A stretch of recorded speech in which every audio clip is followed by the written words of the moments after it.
FIR से related कि FIR जो है वो जुर्म से रिलेटेड कितनी ज़रूरी है और किन जगहों पर FIR होती है, किन जगहों पर नहीं होती और किन चीज़ों का ख्याल रखना चाहिए FIR दर्ज कराते हुए और किन चीज़ों के बारे में हमें जो है वो एक्चुअल फैक्ट लिखवाने चाहिए। इससे मुतालिक हमारे साथ जो है वो मौजूद है हमारे सीनियर वकील हैं चौधरी नसीर कम्बो साहब, माहिर कानून हैं और हमारे भी सीनियर हैं, और हम उनसे पूछेंगे कि FIR जो है वो कितनी ज़रूरी होती है और किस जगह पर जो है वो टाइम डिलेस के बारे में भी हम आपसे पूछेंगे कि टाइम कितना ज़रूरी है, डिलेइंग ऑफ FIR में क्या फैक्ट्स एंड द फिगर्स आपको जो है वो मुसीबत क्रिएट करते हैं और कितने टाइम पे फ़ौरन FIR, और FIR जो है मेरे ख्याल से फर्स्ट इंफॉर्मेशन रिपोर्ट है और FIR से मुतालिक हमें बताएंगे चौधरी नसीर कम्बो साहब। जी सर। जी थैंक यू बिलाल भाई।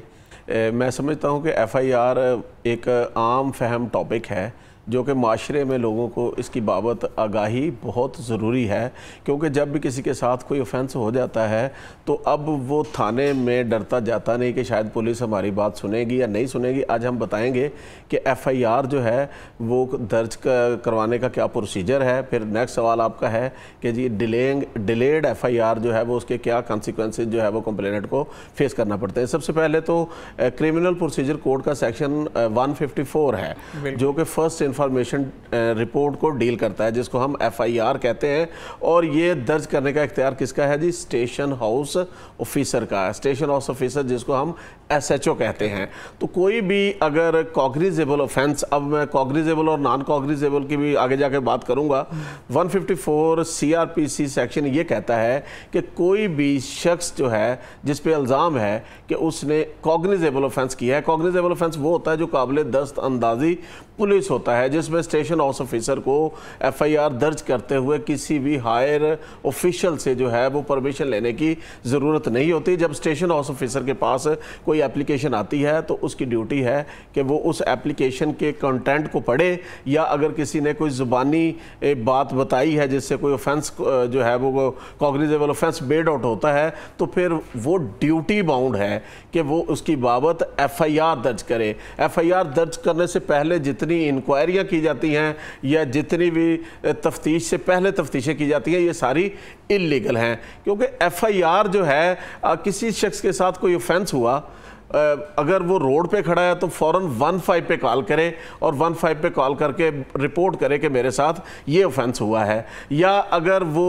थाना मुतलका थाना जो है जिसकी हदूद में कोई ऑफेंस हुआ है तो वहाँ पे जाए और वहाँ पे जाके स्टेशन हाउस ऑफिसर के नाम एप्लीकेशन लिखे और एप्लीकेशन में वो अपनी सारी जेन्युइन इनोसेंट स्टोरी जो उसके साथ हुई है वो लिखे। क्योंकि लोग होता पता क्या है, बाद कात जो है वो कुछ चीज़ें जो है वो ऐड कर देते हैं जो कि वकूआ हुआ नहीं होता। फिर उससे क्या होता है, जब तफ्तीश होती है या ट्रायल होता है तो वो चीज़ें सामने आती हैं, तो ये mala fide on the part of complainant आ जाती है, जिससे कंप्लेनेंट को नुकसान होता है। FIR दर्ज करवाते हुए कंप्लेनेंट को किन चीज़ों का ख्याल रखना चाहिए? सबसे पहले उसको बताना चाहिए अपने बारे में, कौन हूँ, मेरी ये रेजिडेंस है, मैं क्या करता हूँ। उसके बाद जो उसके साथ वकूआ हुआ उसको चाहिए कि कैटेगरिकली उस वकूए की डेट,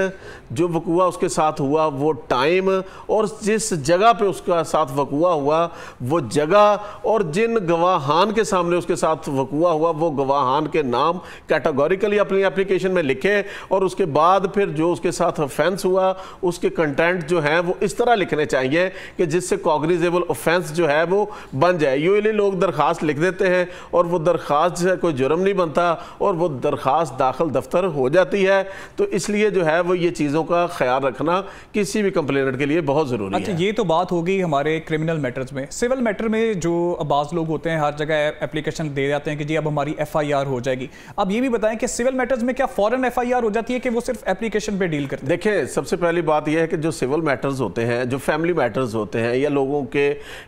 जो है वो ज़ाती लेन देन के मामलात होते हैं जिससे कोई कॉग्निजेबल ऑफेंस नहीं मेड आउट होता, क्योंकि कॉग्निजेबल और नॉन कॉग्निजेबल के कॉन्सेप्ट का हमें पता होना चाहिए। कॉग्निजेबल होता है काबिल दस्त अंदाजी पुलिस, नॉन कॉग्निजेबल जो होता है वो नाकाबिल दस्त अंदाजी पुलिस होता है। तो पाकिस्तान पीनल कोड में जितने ऑफेंसेस हैं उनको दो कैटेगरीज में जो है वो तकसीम कर दिया गया है, एक कॉग्निजेबल और एक नॉन कॉग्निजेबल। कॉग्निजेबल की एफआईआर जो है 154 सीआरपीसी के तहत होती है और नॉन कॉग्निजेबल जो है वो उसके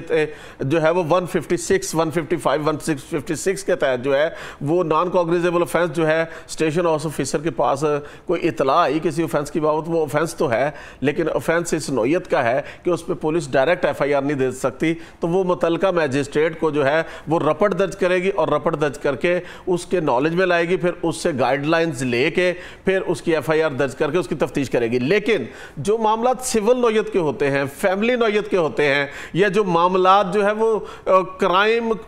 की डेफिनेशन में फाल नहीं करते, तो उसमें फिर पुलिस उस एप्लीकेशन को देखती है, देखने के बाद वो उसको दाखिल दफ्तर करती है और साथ सुजेस्ट करती है कि मामला आपका सिविल नौयत का है, तो आपका ये जुर्म जो है वो पुलिस के काबिल दस्तंदाजी नहीं बनता या नाकाबिल दस्तंदाजी भी नहीं बनता, तो आप जो है वो मुतल्लिका फोरम जो है वो आप सिविल कोर्ट से रुजू करें, फैमिली कोर्ट से रुजू करें, या जो आपका फोरम है आप वहां रुजू करें। अच्छा, बहुत दफ़ा हमने ये भी देखा है कि एफआईआर दर्ज नहीं होती, लोगों की शिकायत होती है कि पुलिस ने हमारी बात नहीं सुनी, हमने एप्लीकेशन दी और अभी तक डिले ऑफ एफआईआर डाल रही है पुलिस की तरफ से। फिर लोग जाते हैं कोर्ट में 22A 22B की एप्लीकेशन लेकर, तो ये क्यों किया जाता है, क्यों डिले पुलिस की तरफ से डाली जाती है और क्यों इंदराज मुकदमा नहीं किया जाता? देखिए, बात का पता क्या है बिलाल साहब, कानून तो यही कहता है कि जब स्टेशन हाउस ऑफिसर के पास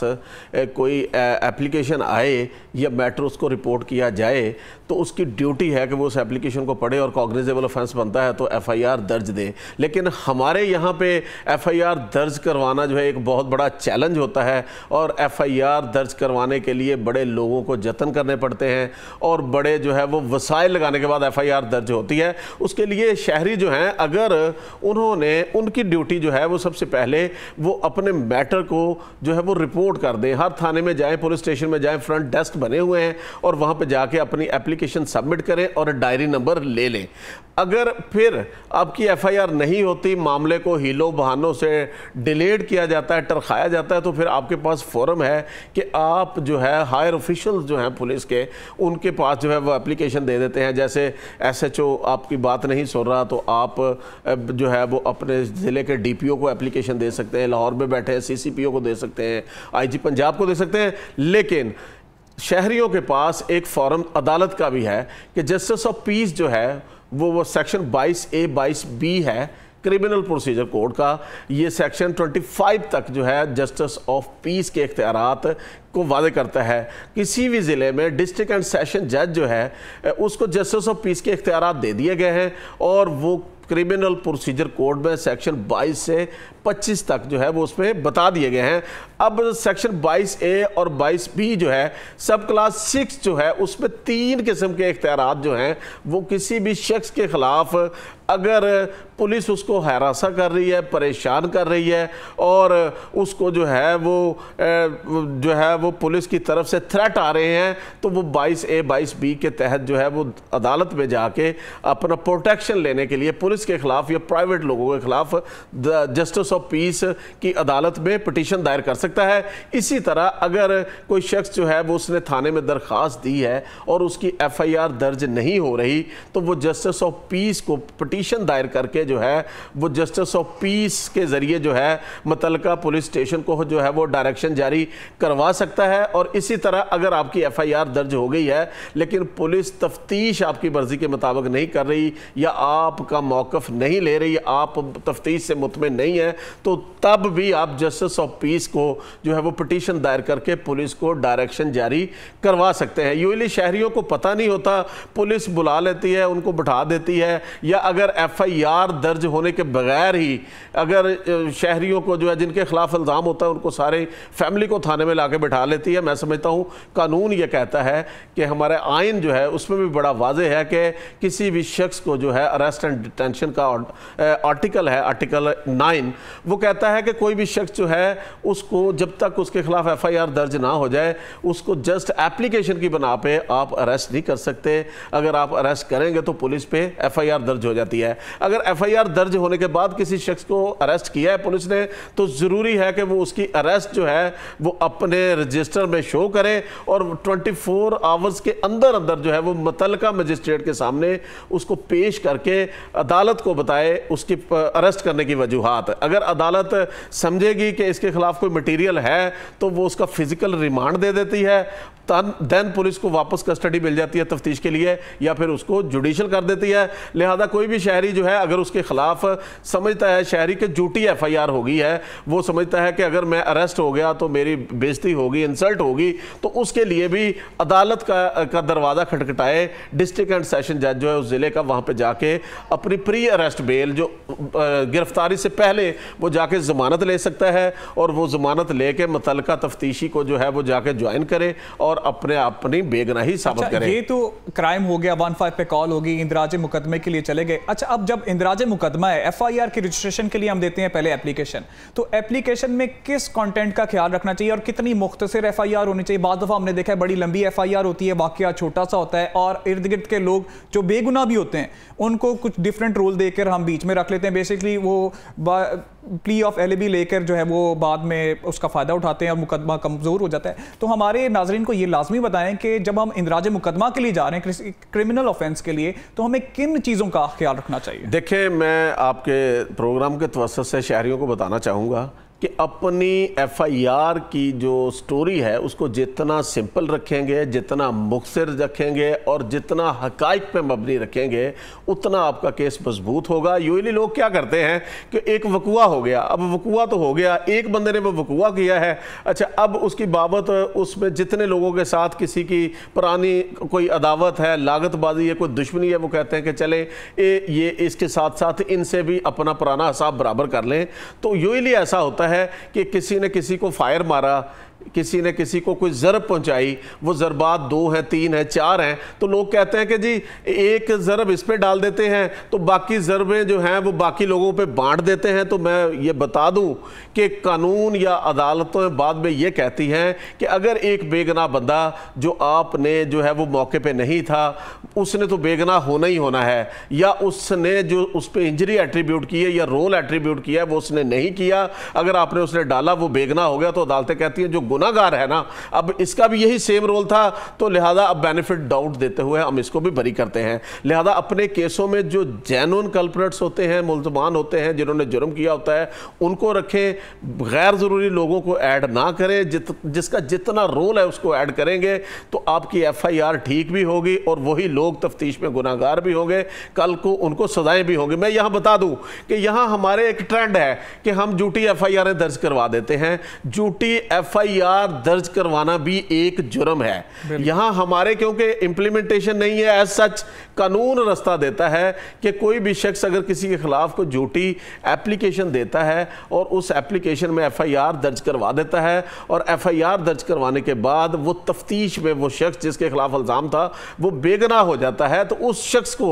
इख्तियार है कि वो अपनी बेगुनाही साबित होने के बाद और अदालत से बाइज्जत बरी होने के बाद मुतल्लिका स्टेशन हाउस ऑफिसर को उसी थाने में एप्लीकेशन दे सकता है, उसको इस्तदा कर सकता है कि इसने आपको फेक और फॉल्स इंफॉर्मेशन जो है वो सबमिट की है, लिहाजा आप इसके खिलाफ 182 PPC के तहत जो है वो कार्रवाई करते हुए इसके खिलाफ जो है वो कार्रवाई करें, जिसकी कानून में 3 साल तक सजा है। लिहाजा जो किसी के साथ जेन्युइन अकरेंस होता है, वकुआ होता है, आप उसको ज़रूर रिपोर्ट करें, ये आपका हक है। लेकिन झूठी FIR करवाना जो है वो भी एक जुर्म है। इसी तरह एंटी रेप एक्ट में सेक्शन 22 है कि यूजली खवातीन जो हैं वो लोगों को ब्लैकमेल करने के लिए झूठे रेप के पर्चे करवा देते हैं। तो अब उसमें अदालत ने जो है एंटी रेप एक्ट पे जो है सेक्शन 22 को फाल किया है और उसमें वाज़ेह अहकामात दिए हैं कि अगर कोई झूठा रेप का या जना का पर्चा होता है तो वो बाद में जो कंप्लेनेंट है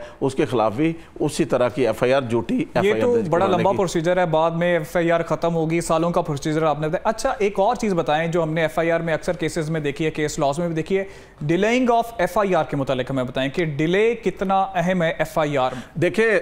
किसी भी शख्स के साथ कोई भी वकुआ होता है देखिए एफआईआर जो है, पहले तो मैं ये बता दूं, एफआईआर एक इल्ज़ाम होता है, एक इन्फॉर्मेशन होती है। लिहाजा इस बना पे कोई शख्स ये समझे कि अब मैं गुनाहगार हो गया हूं या जो है अब मैं क्रिमिनल्स की कैटेगरी में आ गया हूं, बिल्कुल नहीं है। शहरी अपने खिलाफ इल्ज़ाम जो है वो उसको अपनी ज़मानतें करवाएं अदालतों से या सरेंडर करें पुलिस के सामने, अपने आप को बेगुनाह साबित करें। एफआईआर इल्ज़ाम है, इससे आगे कुछ भी नहीं है। दूसरी बात, ताख़ीर जो है, देखिए कानून ये कहता है कि कोई भी शख्स जो है जितना विजिलेंट है उतना ज़्यादा कानून उसकी मदद करता है। लॉ जो है, लोग जो सुस्त होते हैं, जो उनके लिए लॉ जो है वो यही कहता है कि जो कानून का दरवाज़ा टाइमली खटखटाएगा, कानून के सामने अपनी दादरसी बताएगा तो कानून उसको दादरसी देगा। ये जो ताख़ीर है, अदालतों ने बहुत सारे सुप्रीम कोर्ट और हाई कोर्ट्स के फैसले आते रहते हैं कि ताख़ीर जो है और विदाउट एक्सप्लेनेशन हो, यानी उसकी कोई एक्सप्लेनेशन भी ना हो, तो ये बड़ी फैटल है और इसी की बिना पे जो है वो ताख़ीर की बिना पे जो है वो लोग बरी हो जाते हैं। क्योंकि ताख़ीर को इस जुमरे में लिया जाता है कि ताख़ीर इसलिए हुई है कि मौके के गवाहान नहीं थे, उनको मैनेज करने में ताख़ीर हुई है। या ताख़ीर को इस जुमरे में लिया जाता है कि ये एफआईआर इसलिए जो है वो टाइमली दर्ज नहीं करवाई कि ये ड्यू डेलिब्रेशन से और कंसल्टेशन से करवाई गई है, तो लिहाजा मशवरे से करवाई गई है, जो इनोसेंट स्टोरी है वो बयान नहीं की गई। तो लिहाजा ताख़ीर किसी भी केस के लिए है बहुत फैटल है और शहरियों को जो है अपना मैटर टाइमली रिपोर्ट करना चाहिए और ताख़ीर आपके केस को ख़राब कर सकती है। जी, हमारे साथ सीनियर एडवोकेट चौधरी नसीर कंबोसा मौजूद थे और हमें एफआईआर से रिलेटेड बता रहे थे कि एफआईआर कितनी ज़रूरी है और डिले टैक्टिक्स और झूठी